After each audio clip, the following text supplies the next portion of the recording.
So, apparently I need my torso to vibrate while sim racing. Here's why that's complicated. Greetings from me, you're watching WromWrom, the channel sharing the joy of sim racing. My name is Serta and I will be your host for this video. After testing the bHaptics vest briefly at Sim Racing Expo, I wanted to see what it's actually like to use it. bHaptics sent me their TechSuit FPS bundles, which includes the vest and haptics for the forearms. What is the bHaptics system? It's got 16 haptic motors, 8 in front, 8 in back, that vibrate based on what's happening in the sim. There's also a pro version with 32 motors that costs about double as much. The whole system is wireless and runs on Bluetooth. It's also lightweight, fits like any other vest and comes in 2 sizes, the other size being bigger. The battery lasts about 12 hours according to bHaptics. I drove for a couple hours at a time without issues, so unless you're doing the full 24 hours of Le Mans yourself, you're fine. Since the Sim Racing Expo, bHaptics said they'd done extensive work on sim racing integration, so I was surprised there is no direct integration in their software. The way to use the bHaptics vest with any racing sim is through SimHub. Okay, no problem, but then I found out that I had to have SimHub and the bHaptics software open at the same time.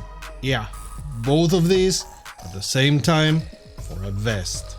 This doesn't sound like extensive work, it sounds like a quick and dirty hack to have it working, because why go the way of SimHub and then force us to use both software tools at the same time? Granted, the bHaptics software has a horrible usability anyway, with parts happening at the very border of even a widescreen, search being mediocre at best, and the software only being a launch point for games.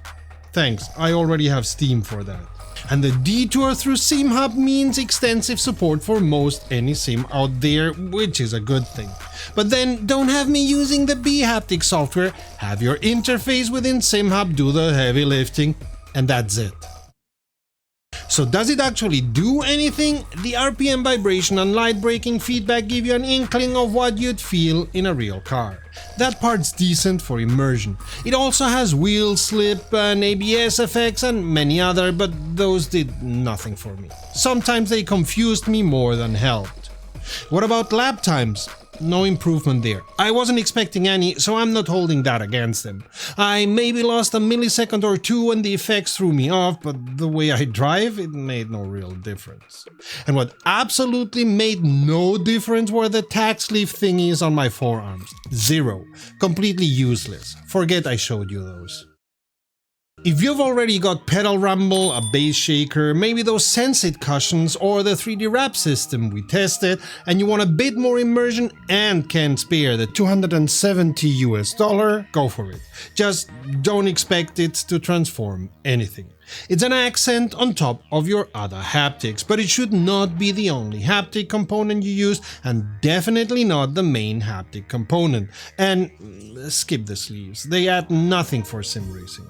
Of course, you can also use this for general gaming, especially VR. Actually, VR is the next thing we're testing on the channel, so subscribe if you don't want to miss that.